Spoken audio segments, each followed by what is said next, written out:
मुझे आप किस तरह देंगे प्लीज बता दें. Sorry, I don't no.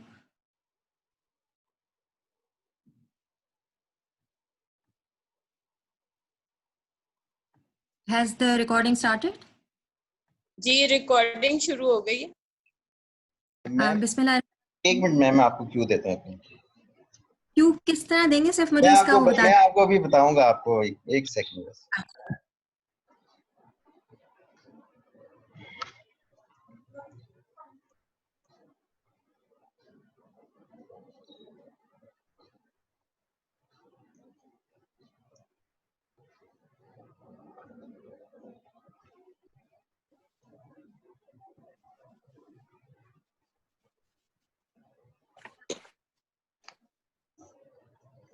Ji ma'am, live हैं आप. Bismillahirrahmanirrahim. Assalamu alaikum everyone. I would like to welcome you all to this international webinar organized by the Department of Applied Psychology, Lahore College for Women University. The topic of the webinar is mental health services during the pandemic. Before we begin, we will begin with recitation from the Holy Quran, and I request Ms. Namra Mahmood from BS Applied Psychology to please recite a few verses from the Holy Quran.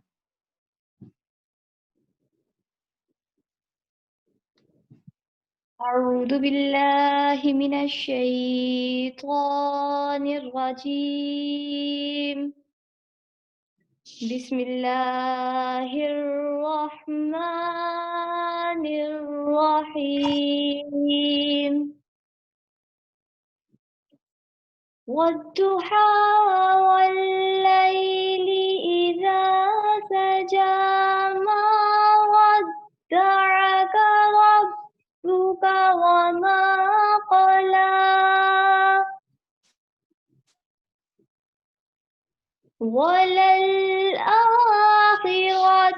خير لك من الأولى ولسوف يعطيك ربك فترضى.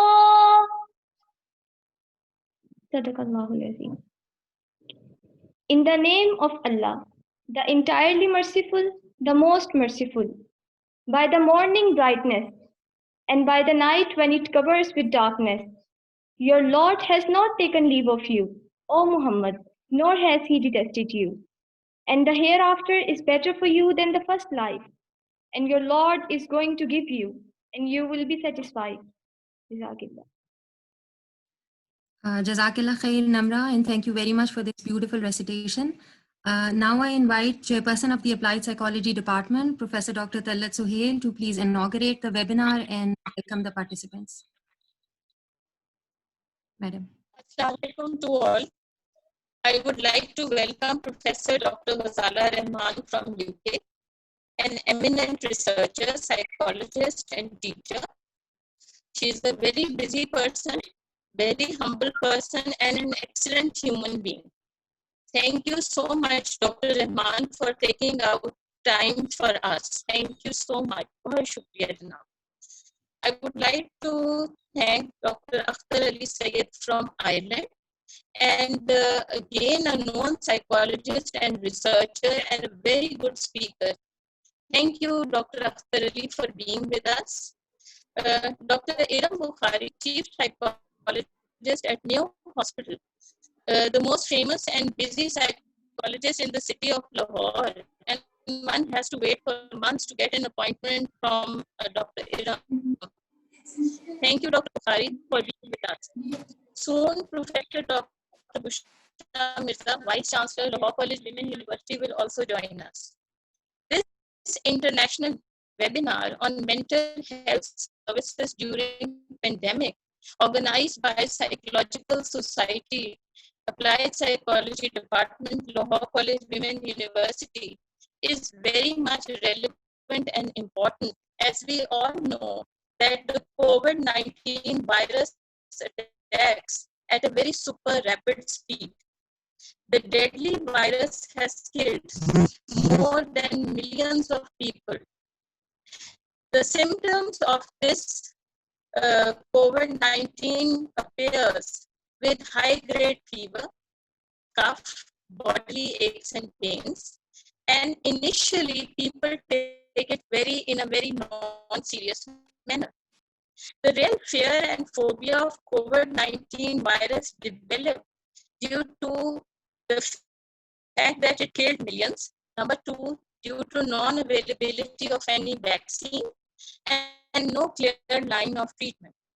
Survival is guaranteed only in wearing a face mask, hand gloves, constant hand washing, and very important, that is maintaining social distance.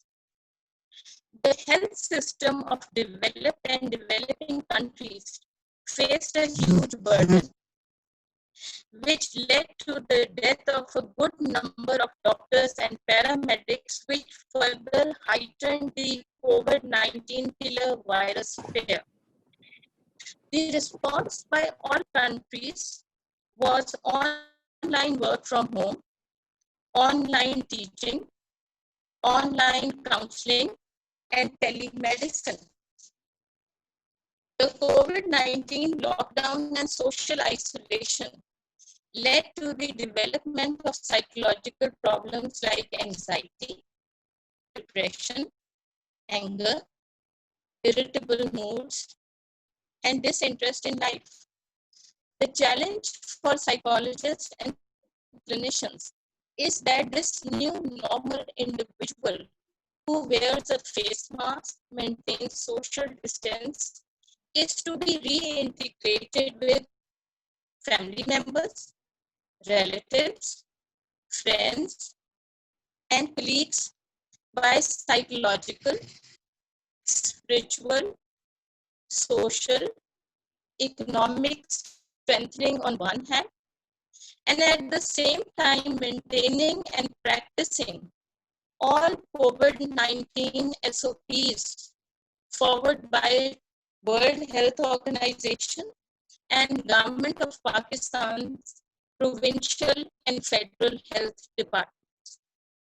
The response by Lahore College Women University Psychology Department, like all other public sector universities, psychology department like in Punjab University and in LCWU, all started online counseling services to counter COVID-19 pandemic stress responses. Lahore College Women University also started mother and child counseling services by Student Service Center, which comes under Women Institute of Leadership and Learning. Even at present, student guidance and career counseling online services is being fully catered to, not only to our students, but whosoever is asking for it. The web TV support by Mass Communication Department is also a blessing in disguise for creating awareness about all online services that are available at the campus, at the city level, at the country level, and also at international level. This web TV has also supported and carried on with online meetings, teaching, counseling, examination, and it has supported a lot of good things. The need of the hour is to develop a very effective mental health policy by taking on board all stakeholders, all concerned citizens, all health department, teachers, academia, and this mental health policy should be supported by some very strict laws to safeguard us against any future pandemic.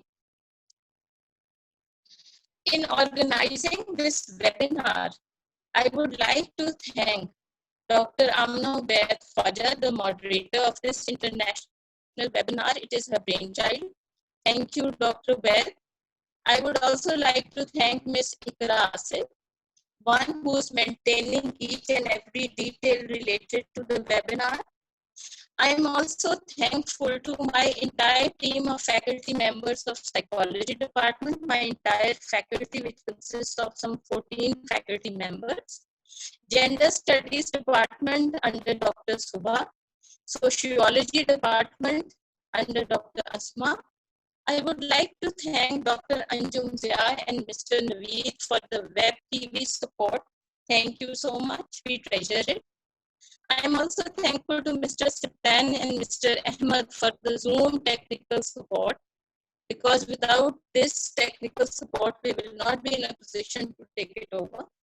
I'm grateful to VC Lahore College Women University, Professor Dr. Bushra Mirza, for her constant encouragement in hosting this webinar. I'm indebted to all my speakers, Professor Dr. Ghazala Rahman, an excellent human being and the perfect clinician to consult, Dr. Akhtar Ali Sayyed, an excellent speaker, psychologist, and Dr. Iram Bukhari. I am really thankful for all of you for taking out some time for this webinar. I'm happy to learn that my MS PhD students, although they were very busy with their presentations, assignments, thesis, exams, they are also with us. I'm sure this webinar will be successful in terms of providing some solutions to mental health problems faced by people during the pandemic by our team of eminent clinicians and psychologists who are on board. Thank you so much. Over to you, Dr. Amna Ubaid Khwaja.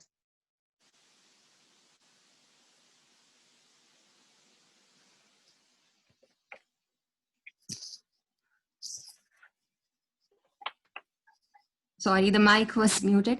Thank you very much, ma'am, for your kind words. And we are also very grateful for your support. You have been the driving force behind this webinar and all of the activities that we do at the department. Thank you very much.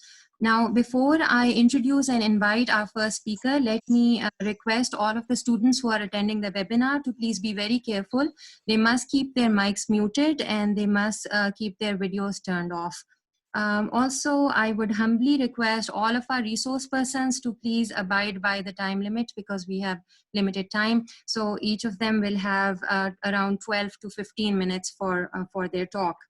I'm very happy to now introduce our first speaker, Professor Dr. Ghazala Rahman from UK. She is a chartered psychologist and also fellow of the British Psychological Society, which is the highest title that a clinical psychologist can have. Quite an honor. Madam, we are honored to have you with us. I'll give a little more detail about Dr. Ghazala. She has had extensive and diverse clinical experience.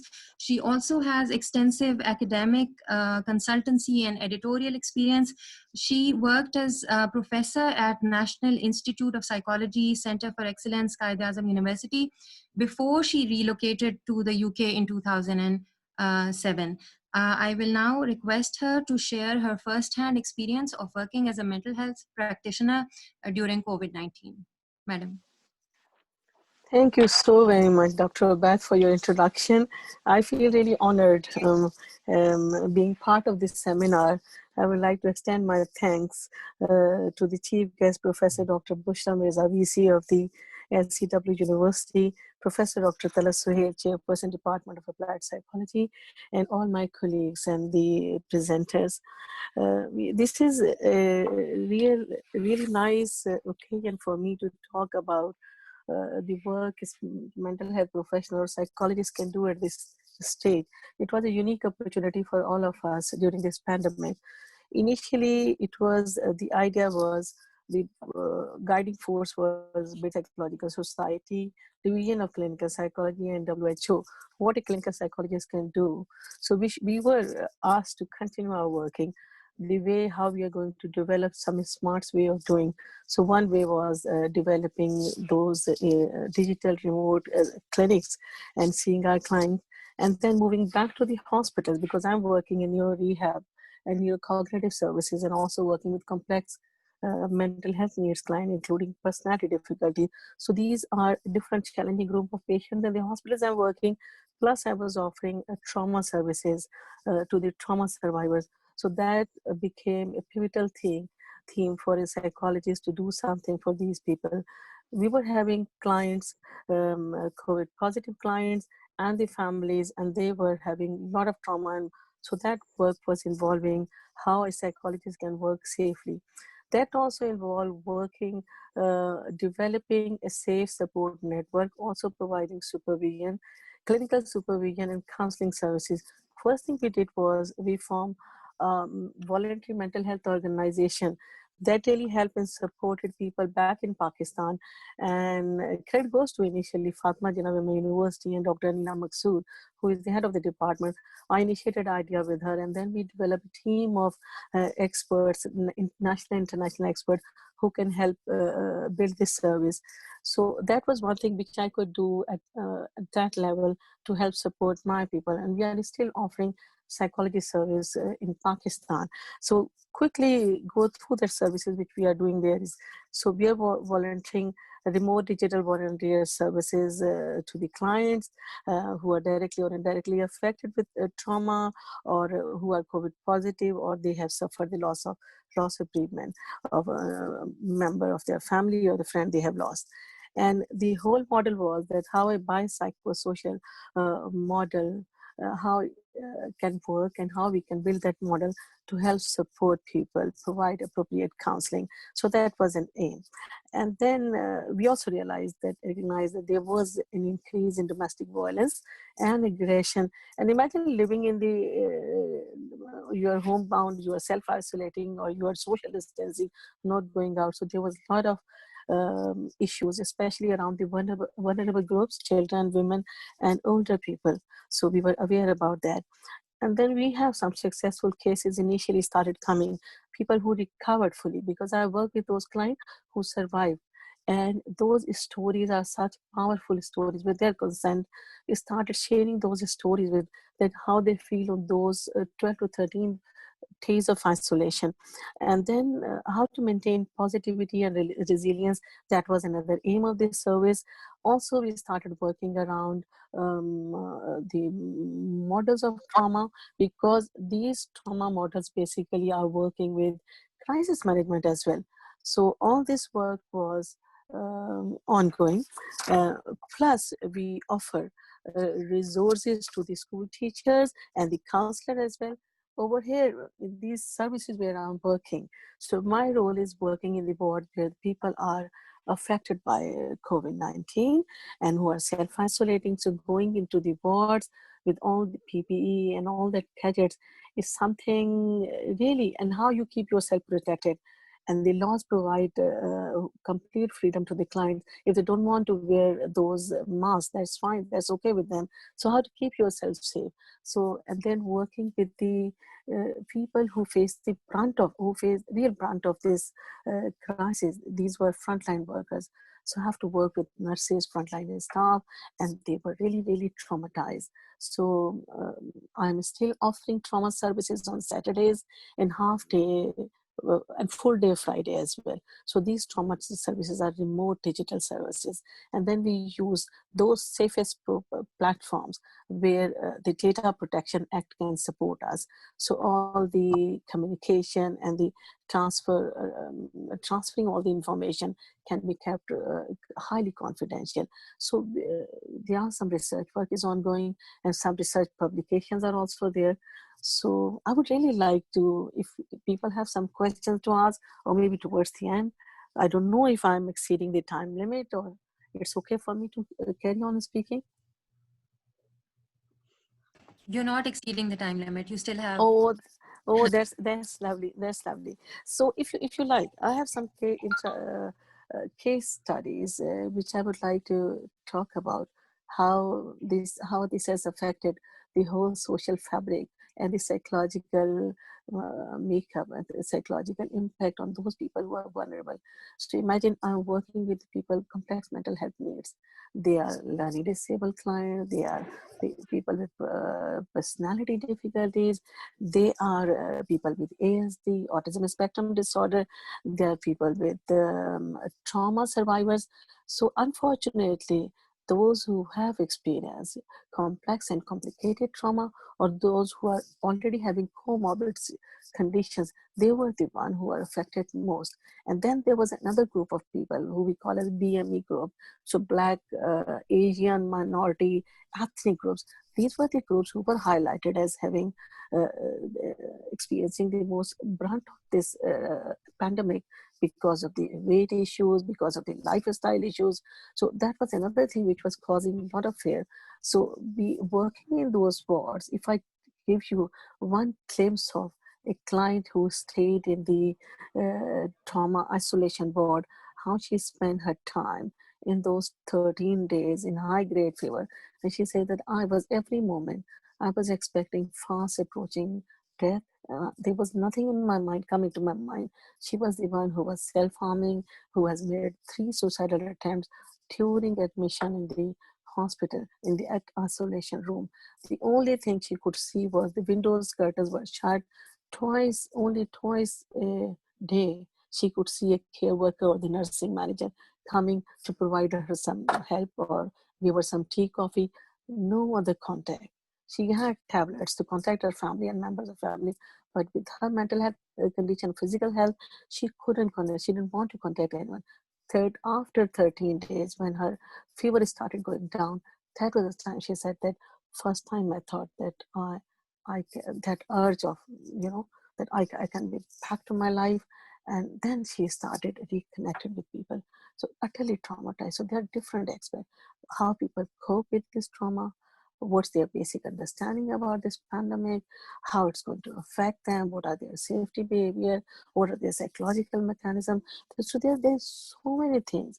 So constantly we're in a process of learning, evolving strategies, and seeking guidelines from the WHO, from the Division of Clinical Psychology and British Psychological Society, and constantly in touch, because that was like Dr. Baer mentioned, that as a fellow of British Psychological Society, it puts heavy responsibility on us to disseminate the knowledge of clinical psychology, to provide help to people what we can do. So like in our capacity, it's an humble effort, like, so what you can do, how you can volunteer, and again, how you can keep the services safe.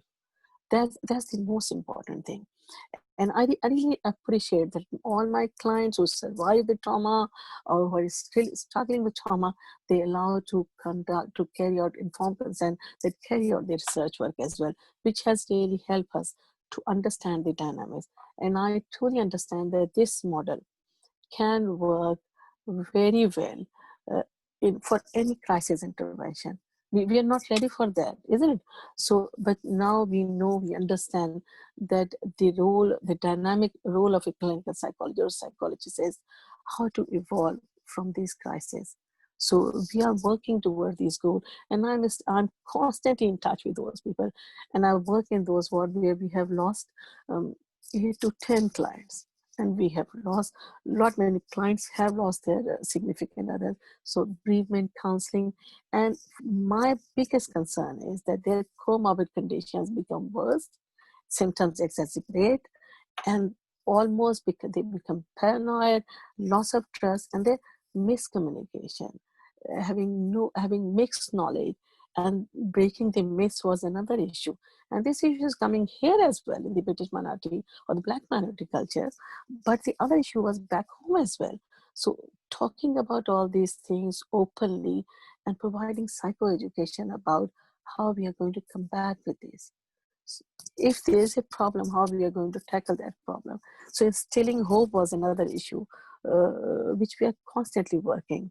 So that's the probably the theme, or the in summary what we are doing. So we continue with psychological program, we continue with supervision, we continue with training with our trainee PhD psychology students, we continue with supervising psychology and mental health staff, we continue running psychology groups for the clients, We continue contacting our client digitally, remotely, but again using safe medium.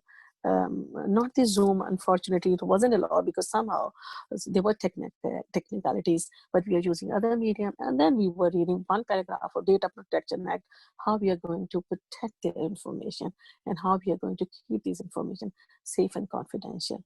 So all this we were doing. So basically, this situation, unfortunate situation, has allowed us to develop clear guidelines, clear formulation, and then discouraging people to seek help from those people who are not qualified, because that was also causing problem to them.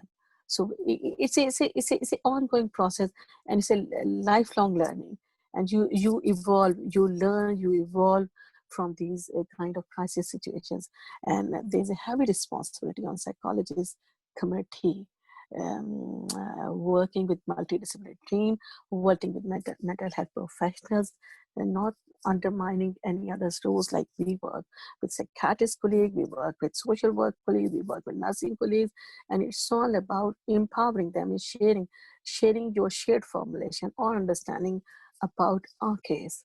So that has helped us. So we are working as a team. So this is something which, again, we are evolving back home as well. The team which I have formed, I'm really happy the way Dr. Anila Maksud has helped me building that team. So we have the best team of experts available with us, including psychiatric colleagues, including people with medical background, people with biology, so from different continents. So we evolved that team.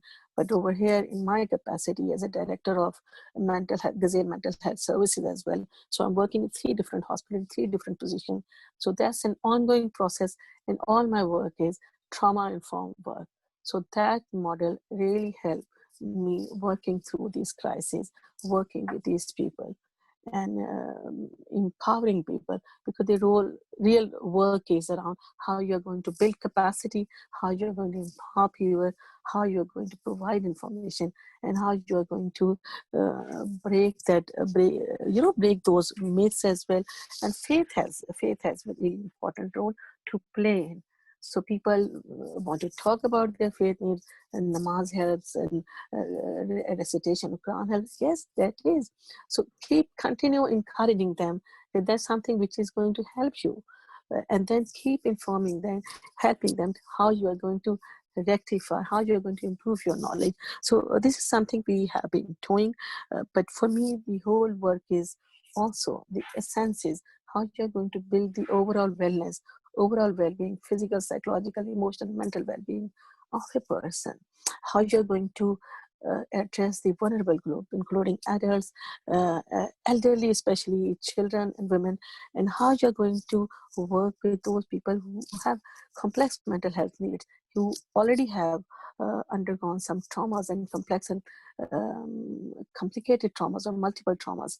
So they are the one who are the most vulnerable groups, and I'm still working with them. So I can tell you there are huge stories how they cope with it. So coping in crisis, building resilience, and instilling hope is something which we all need to do.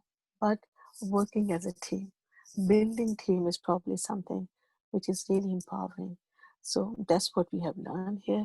Multidisciplinary team, work with multidisciplinary team, so gain knowledge and accommodate everyone's point of view. So, and then look for evidence-based models. So psychology is all about working with evidence-based models. So which models work for me? CBT models work very well. DBT model also work very well. Mindfulness really helps. So 3rd generation of CBT was also really, really very helpful. So using all those techniques are really helpful to work with our client groups, because I'm working with diverse range of client groups.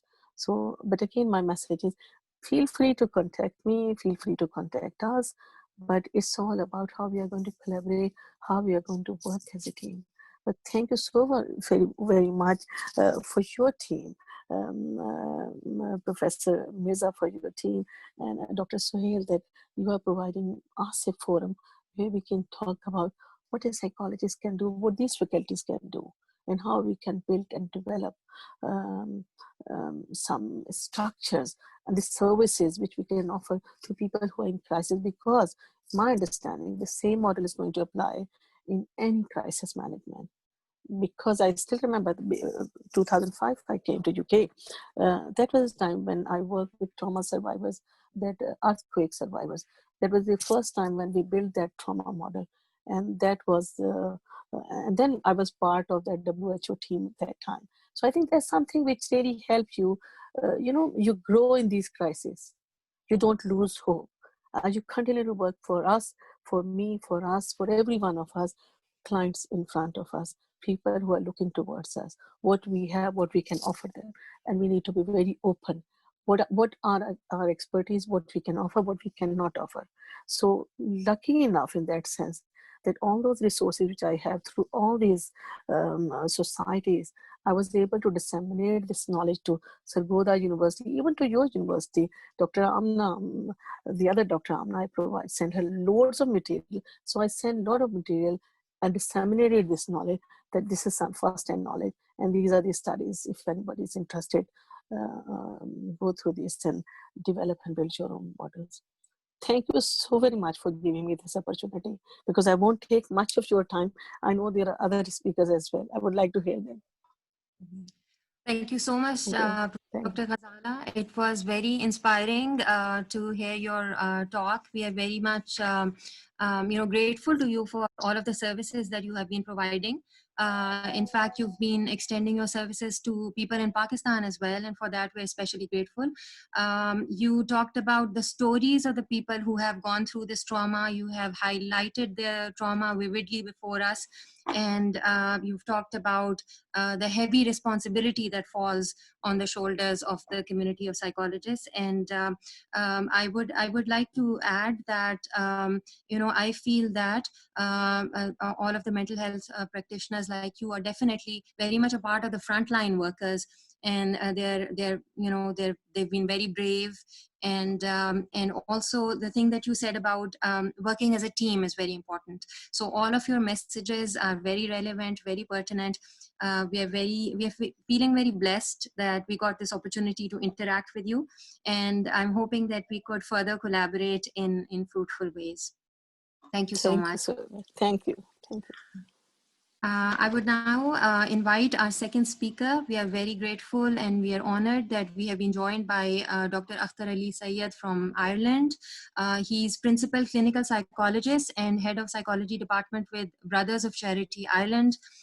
He's a chartered psychologist and his career spans over nearly 30 years. His main area of work is intellectual disabilities. He evolved a new model of psychotherapy, the eidetic model of growth, which is now a part of the policies of many leading organizations. Sir, we would be very grateful if you share your perspective and thoughts with us.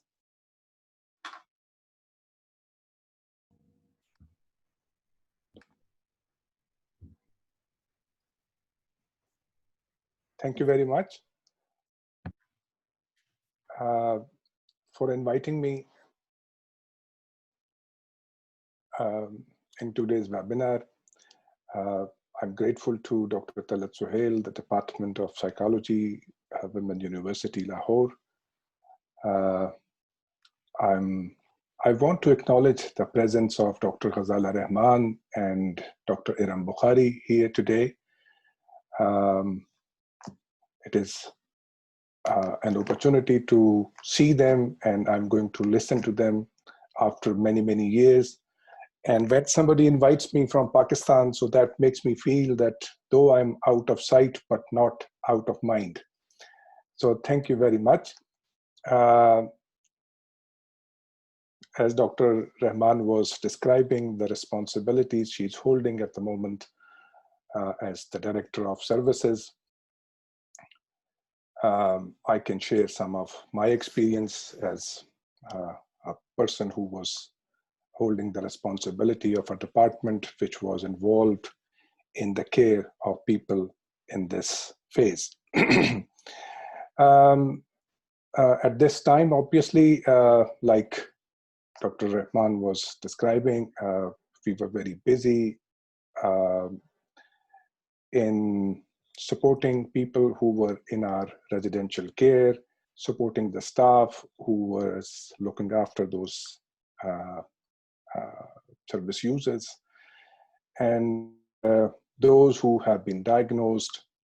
So it was a teamwork, as Dr. Rahman was describing, and it was quite a stressful phase, obviously, but luckily in Ireland, the number of people who have been diagnosed with this virus stayed under control, and in our services, we have only very little number of people who have been diagnosed, luckily.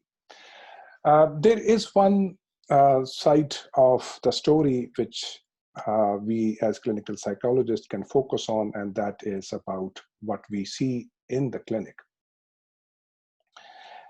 But there is another aspect which is outside of clinic. I know Dr. Iram Bukhari is going to talk about the experience as a clinician. Just for few minutes, just consider me as a non-clinician and a person who has training in clinical psychology, but just give me a moment to show you an aspect of this phase from the outside of clinic. If you look at the whole problem from the perspective of psychology, that in such a phase that what are going to be those groups who we can support as psychologists? One group, Dr. Rahman has described, that those who were having the diagnosis, those who were in different wards of the hospitals, and because we know that in the UK the number was very high. But other than that, so what are going to be those groups who we can support? Obviously, one group of people would be those who have been diagnosed with the problem and those who have been recovered. And after the recovery, the trauma was there. You know, the story Dr. Rahman was describing, telling us. And then those individuals who have a person with the diagnosis of COVID-19, and that person was a family member. Then there are people who have a death in the family due to COVID-19. And then there are those people who have some pre-morbid conditions, mental health conditions, and the way they dealt with this stress of them catching the disease. And then there is anybody or everybody who have this threat of catching the disease. So if you see that this would make the total 5 groups of people who we can support. Obviously, one thing which is directly related to, which is a very common thread among all these 5 groups, was the spread of the disease in a particular region, in a particular country. So if the prevalence is high, the number of people who have been diagnosed is high, and number of death is high, so obviously all these 5 groups are going to suffer more than those regions where the number is less, number of diagnosed people is less, and number of death is less, and then there are indications that the disease is coming under control. So one thing which I would like our fraternity to think, going outside of box, that we are not only clinician, we can not only treat people who are suffering the stress of this problem, but as a group of people, as a group of professionals who can guide the policymakers, as Dr. Talat Suhail was describing. If you look at the countries where the number was high and the spread was high and it couldn't come under control. For example, if you look at the example of Spain, Italy, France, so these three countries where the spread was very high initially, but then it came under control.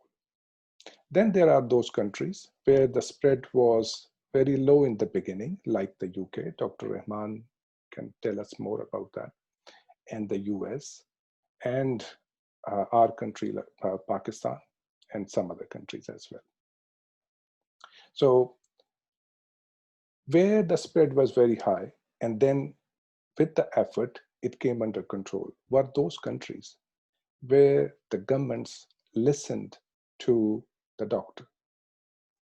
The countries where the policymakers were listening to the doctors and taking their advice.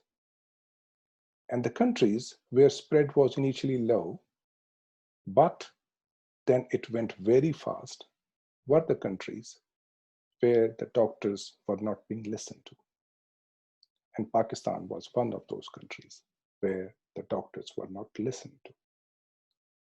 The result was that, and let me say one more thing, and these were the countries where the head of states become the doctor themselves, like the US, like the country where Dr. Rahman is, like the country, like our country, where the rulers become the doctors. They were saying something about it is an ordinary flu and it can be treated with this medicine, with that medicine. And the result was that the masses got confused. They didn't know what to do, whether to follow the doctor's advice or whether to listen to the head of state. And this confusion created more groups. And those groups were saying different things all along. A result was a big, massive confusion at the mass level. And the doctors kept screaming, crying, please don't just follow the advice, and nobody listened to them. And finally, they had to. So what we can do as clinical psychologists. So the first thing first, we have to use our force, use our skills, use our professional credentials, and communicate to the masses through different forums that it is not anything else other than a medical problem. It is just a medical problem. So the solution lies with the medical people, those who know this problem and those who have the solution to this problem. If not today, but they may have it tomorrow. One thing. Second thing is that when it started, I'm just talking about outside of clinic. I know Dr. Iram Bukhari is there, so if I leave something, so she may cover that. So the other thing is that when it started, first of all, the D-Day scenario painters, they got very active. Oh my God, several million deaths were being predicted at that time. People were saying that the coronavirus would give a huge rise to the mental health problem. The asylums would be full again with the people who would develop the mental health problem because of this crisis. And then we are still saying that it is going to change our life completely. So Dr. Tala Suhail mentioned the new normal. We forgot that it was not the first pandemic experience that humanity was suffering. We suffered many pandemics before. Even in prehistory, we suffered a lot. Then many things were being said about the vaccine, that it will come in 2021 and 2022. But why we not? But not now we know that it is just around the corner. So our job is not only to treat the people who come to us, but our job is to reach out to people who are having difficult situations and they don't know what to do in that difficult situation. We know that when the virus is there, we as the community of psychologists, we can only deal with the psychological impact of that. So that we know, but I think we should expand our range and we should go to them who are at the social level, who are dealing with the information, who are dealing with the general attitude people are having towards the diseases, particularly a disease of this scale. We should go and we should talk. We should influence the policymakers and we should advise them that please, when a problem is there, listen to those people who deal with that problem, not with every Tom, Dick, and Harry, the way several countries have seen in this phase. In my opinion, as soon as the vaccine is going to be introduced, our situation is going to go back to the normal, which may be called as new normal, but with some lessons learned from this. And the lesson is that life may not need the hustle and bustle the way we generally have experienced before COVID-19. We may take a sigh of relief as well. So we may not need running around all the time. We may interact with people in the most advanced digital techniques which we have evolved to interact with people. We may not need to be there everywhere where we are trying to interact with people. So we may sit in Ireland, we can talk to people in Lahore, we can talk to Dr. Ghazala Rahman in the UK, and I don't know how many other people who are there on this forum from different countries.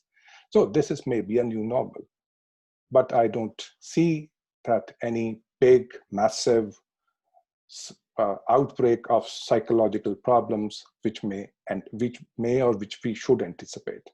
Our job at the moment is to tell people that when there is a problem, talk to the right people and follow the right advice. Once again, I'm grateful to Dr. Khaja, Dr. Talal Suhail for having me on this very prestigious forum today. I would love to listen to Dr. Iram Bukhari now. Thank you. Thank you so much, sir. It was very interesting to listen to your non-clinician, the non-clinician perspective that you gave. You basically highlighted the social responsibility of clinical psychologists and psychologists in creating awareness in the masses, in educating people. And you also talked about the role that psychologists can play in policy making. So thank you very much. You've highlighted, other dimensions and aspects, and this is much needed. You were basically talking about the fact that the range of services that psychologists can provide far exceed the role that they play within the clinic. So we definitely agree with this, and we are very grateful to you for sharing your insights with us and for broadening our horizon. Now I would like to invite our third speaker, Dr. Iram Zahra Bukhari. She is Chief Clinical Psychologist at Mayo Hospital, Lahore. She has 30 years of clinical experience and has worked in many different hospitals and settings. She's also visiting faculty at leading universities in Pakistan. Madam, we are very grateful that you have joined us today, and we would very much love to hear what you have to say.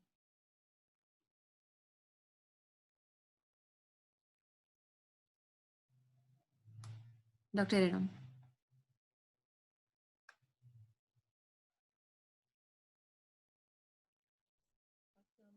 Everyone, especially Dr. Suhail, Dr. Rahman, and Dr. Akhtar Ali Sayed. Akhtar, it's indeed a pleasure to see you after 2.5 decades. I remember our discussions in Gangaram Hospital. It's really a very, very long time. So what I'm really going to do today is that I'm going to share my clinical experience as Dr. Akhtar already anticipated.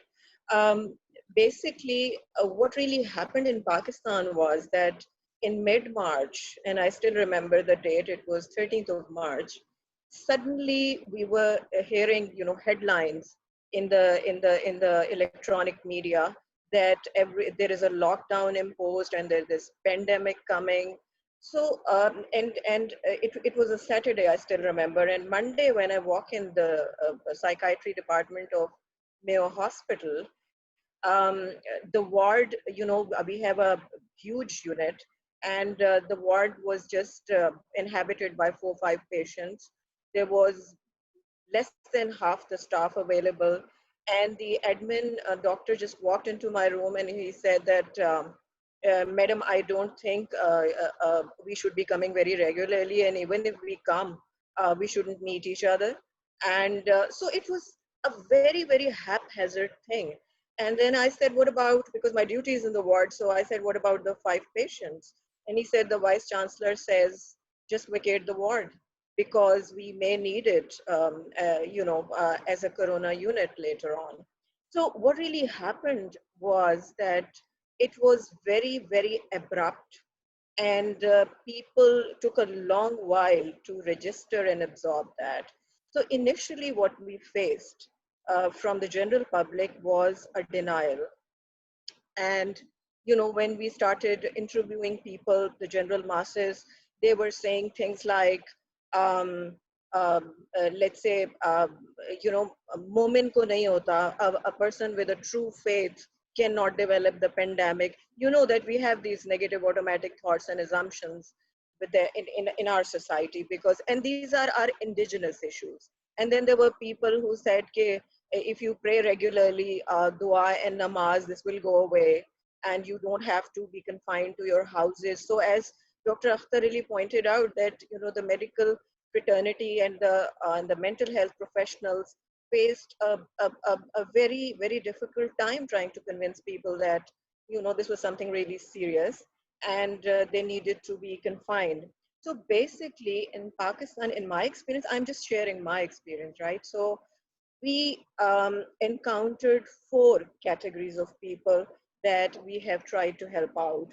So the first category was the non-psychiatric patients, who experienced an exacerbation of symptoms with the onset of pandemic. For instance, I still remember one of my old OCD patients came and she said that, didn't I tell you that washing hands is always safe? And people have to keep on washing. Now they're showing it everywhere. Why were you telling me to reduce the timings?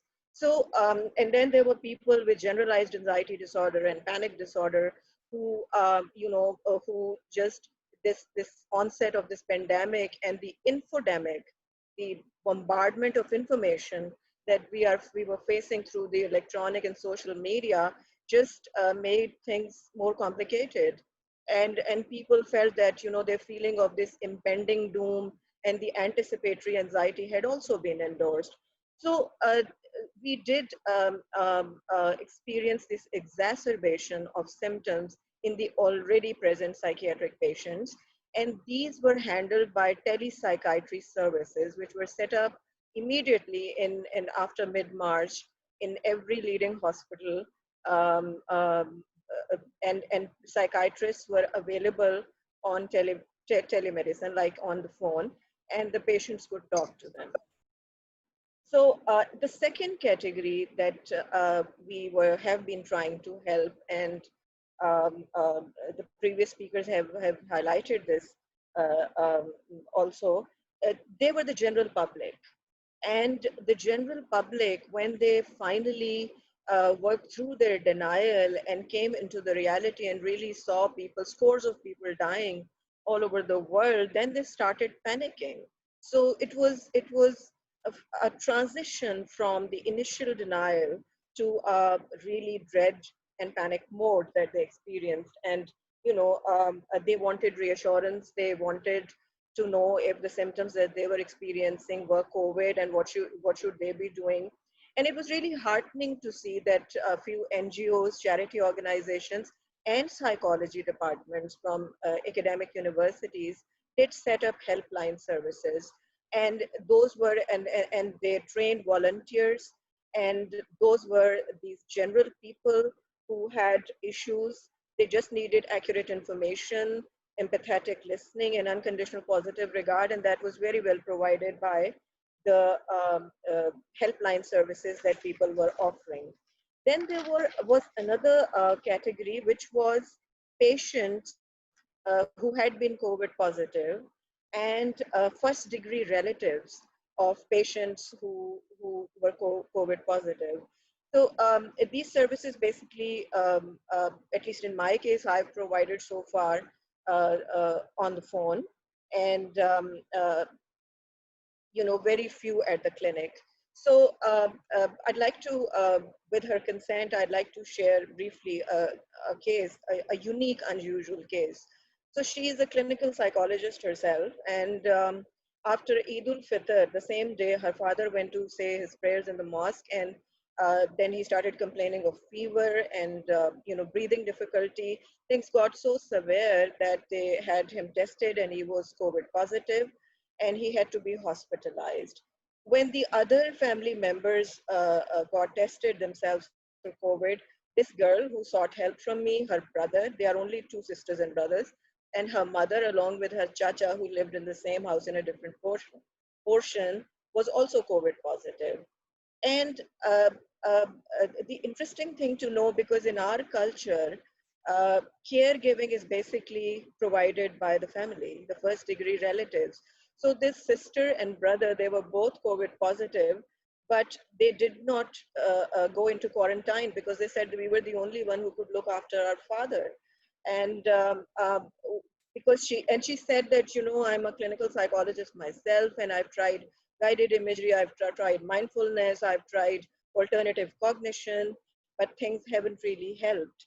And what ultimately helped, as also pointed out by Dr. Rahman in her talk, is that she she uh, we talked about it, and she tried to ascertain her circle of influence. She said what she can do and what she cannot control, because whenever we are under stress, the basic two themes are lack of control and lack of certainty. Life is generally uncertain, but then in the face of corona, it became even more so, many times more so. So she each day she started as a new beginning, and she would make small goals.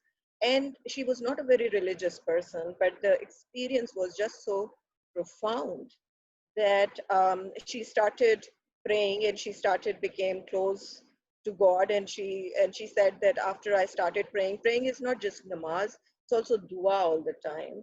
And she said that within about a week or so, she started feeling a connectivity with divinity, with God. And she said that's where things started improving.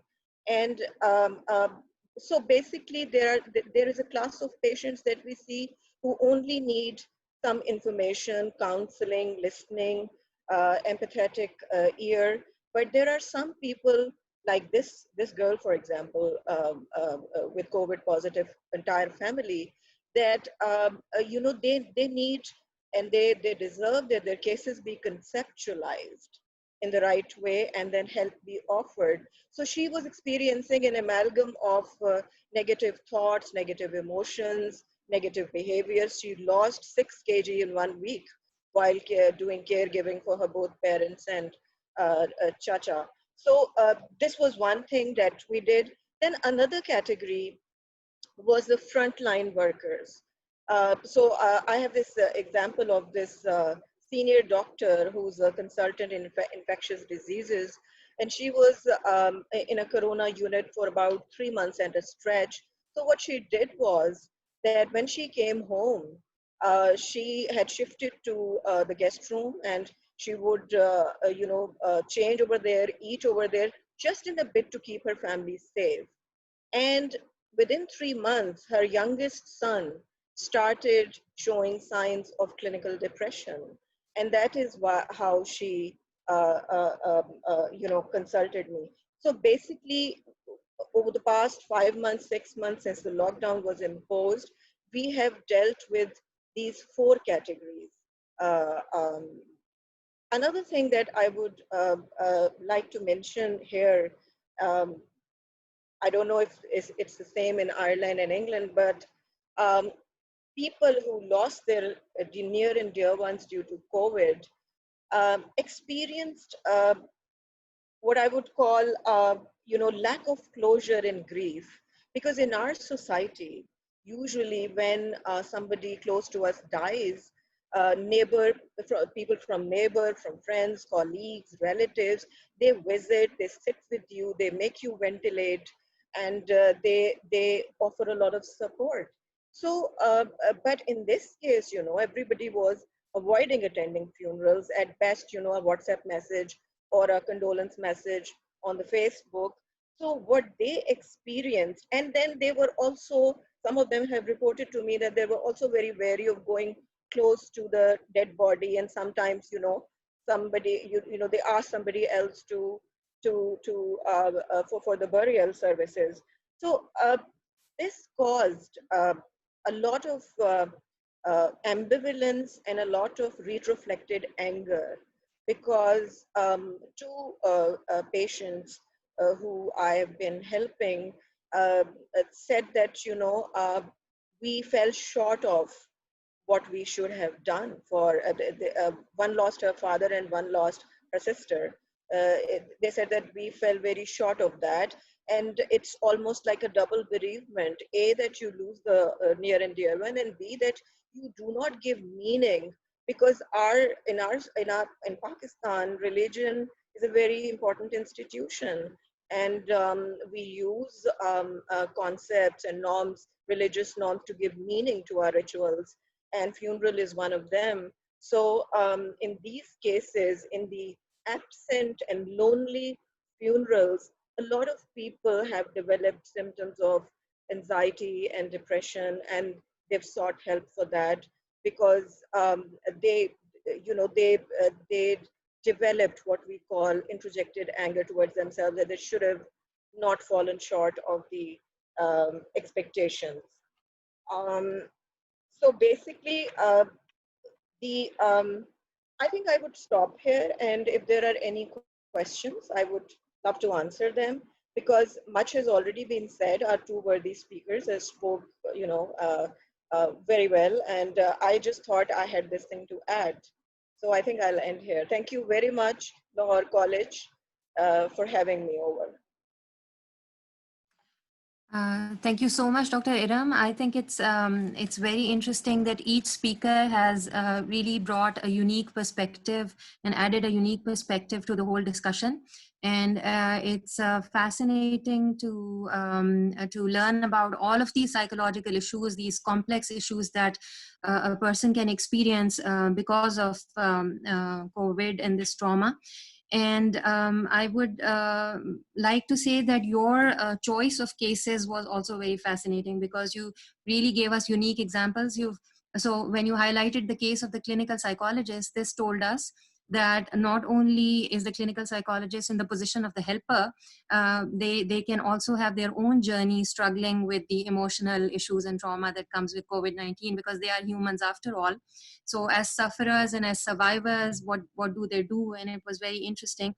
You've also talked about how frontline workers may need help and support, and how they have experienced COVID. Thank you so much. It was, I think it's been very, very educational and very informative. We are waiting for the worthy Vice Chancellor to join us. She'll be here in a couple of minutes.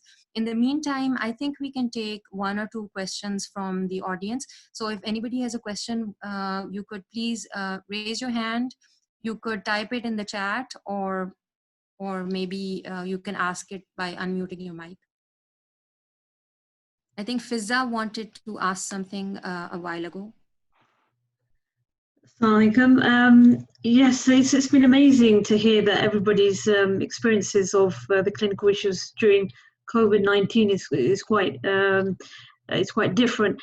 What I would like to know is, what type of intervention would you sort of implement for, or actually suggest to hospitals out there, that on the basis of what you've currently experienced? So what cohesive sort of framework in which you could actually say, actually, if you put this in place, you'll have much more reduced clinical issues because you put in a positive intervention in place.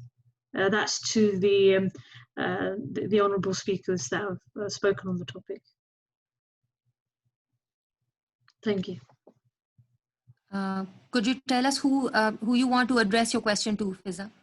Okay, I think Dr. Ghazala Rahman, because obviously they seem to be sort of quite comprehensive on what's going on and more sort of in line with what policy making decisions could be made. So to Ma'am Ghazala.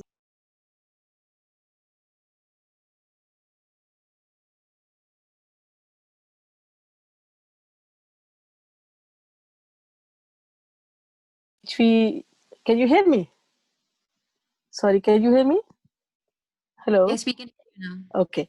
So the core... Oh, okay, thank you. So the core work involved was the trauma-informed work. Since I was already working in trauma services and trauma survivors who have been working using the core model of cognitive behavior therapy with complex and complicated trauma and PTSD, so that model really helped working with these clients, because for these kind of eventualities and pandemic or crisis management, no one was ready, right? And like what we said, that they were experiencing and expressing what these speakers mentioned, Dr. Idam has mentioned, and Dr. Other speakers have mentioned about that. You know what the real core issue was? They were expressing anger, they were expressing, they were very sad as well, and there were a lot of self-harm things coming up. There were a lot of suicidal thoughts coming up, and this issue has exacerbated their previous traumas as well. So the real work was trauma-informed work. The other thing was accepting, compassion, accepting, okay, we are in a crisis situation, we are in a normal situation, it's a different situation. And like Dr. Akhtar has mentioned, new meeting.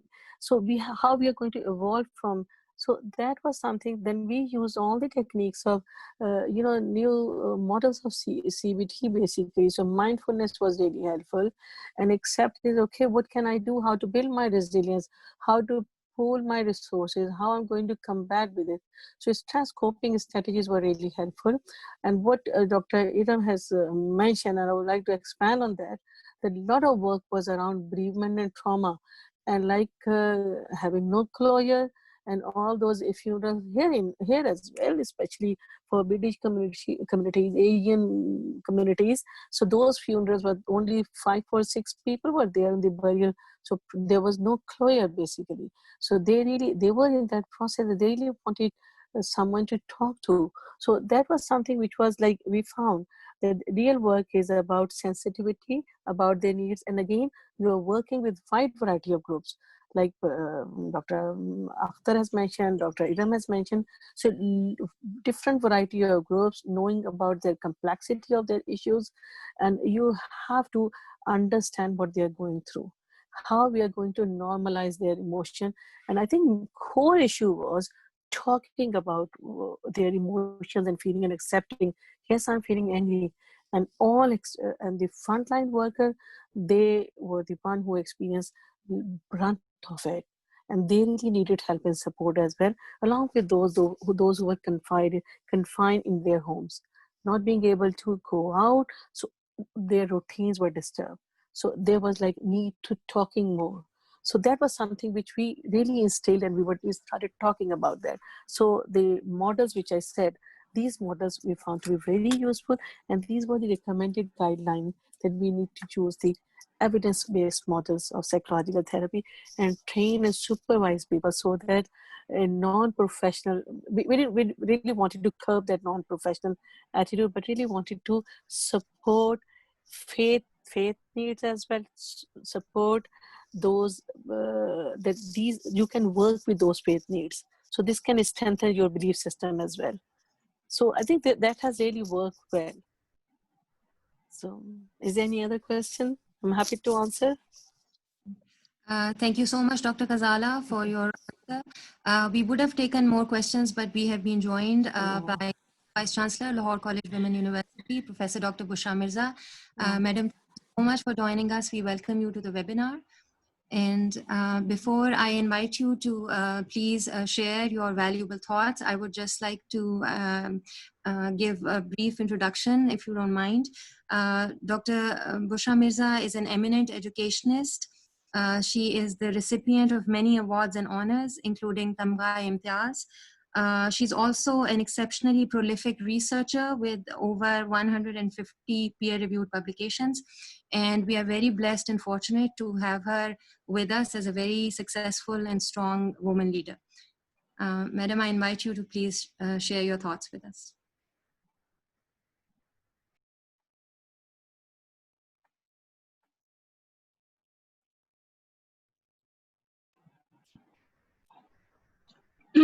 Assalamu alaikum. Can you hear me? Assalamualaikum. Yes, madam, we can hear you loud and clear. Okay. Thank you very much. I think it's an honor to be part of your seminar, and thank you for a kind introduction. I am really impressed the way our psychology department has been working in our university and our Institute of Women Leadership and Learning, because they have always been playing very important role in various academic activities, as well as organizing such events even in normal times, and particularly in this time of pandemic. Their role has been exceptionally well. They were organizing counseling, online counseling services also, which was highly appreciated. And they have been organizing seminars and other activities as well. I guess today's seminar of mental health services during the pandemic is highly commendable, because even in normal times, we see in our young generation particularly mental health issues being very serious, and particularly in this pandemic time when everyone has been suffering through physical as well as psychological difficulties. Such events are so important for our students as well as young researchers to look at the mental health side of all of us, because it is now being felt that mental health seems to be even more important than physical health, because if you are mentally strong, you can endure physical difficulties, and you can easily get through all the financial or physical problems you are facing. But if your mental health is not well and you are suffering from depression, anxiety, or any other such condition, then no matter, even if you are physically or financially or otherwise you are doing not bad, but because of your problem with the mental health, we have seen people committing suicide, and nowadays we have seen people committing suicide, even those who seem to be quite actually living in quite better conditions than other people. So that actually reflects that how important mental health is. And for students, for women, for our young generation. So in that background, I feel that activity like today's seminar is very important for creating awareness about mental health and looking at what our educational institutions, our experts in the area can do for the society. Because after all our science and our academic activities have to be focused on the need of the society. Because whenever we are doing research, I always tell my students that if you look at the Nobel Prize, which are usually awarded in research, it's the main slogan of Nobel Prizes and the way people are judged for for awarding Nobel Prize is not the fancy research techniques they use, but on the basis of, if you have heard, the slogan is for the good of mankind, for the betterment of mankind. So the award is given to the people who have done research for the betterment of mankind, for the good of benefit of mankind. So I think our all research activities and our all academic activities have to be focused on what we can do for the society. And no doubt about it that especially in today's COVID-19 situation, what our society needs is helping them for better mental health condition. And therefore, I feel that the activities like today's is highly important, and therefore I congratulate our Director Will and the head of psychology department, Dr. Talat Suhail. She has always been very active and in organizing today's event, and I congratulate her whole team. And I'm especially thankful to our speakers. I have learned with us, we had Professor Dr. Ghazala Rahman, Dr. Akhtar Ali Sayed, Dr. Iram Zahra Bukhari, and I'm so I have seen their profile and they're highly experienced, and I'm sure the experience they have shared with us, with our students, with our young researchers will be very helpful for their research as well as for their continuing their professional activities. So I'm so very thankful to our speakers for sparing time and for being with us. It has been of great help for us, a source of inspiration. And I congratulate the department for organizing such events, and they are doing a commendable job, and I hope that these activities will continue, which are sort of an honor for Lahore College for Women University for its contribution to the young generation, especially women. So thank you very much. It has been wonderful. Thank you. Thank you so much, Dr. Bushra. Your means a lot to us. And thank you very much for highlighting the importance of mental health and also acknowledging the role of psychologists during this pandemic and otherwise. We are very grateful. This brings us to the end of our webinar. I would like to once again thank our worthy resource persons for joining us, for sharing their valuable insights. I'd like to thank the head of the department, Dr. Talat Suhail, for all her support.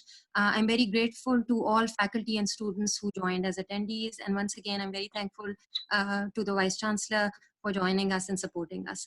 So take care, everyone. Stay safe, and Allah Hafiz.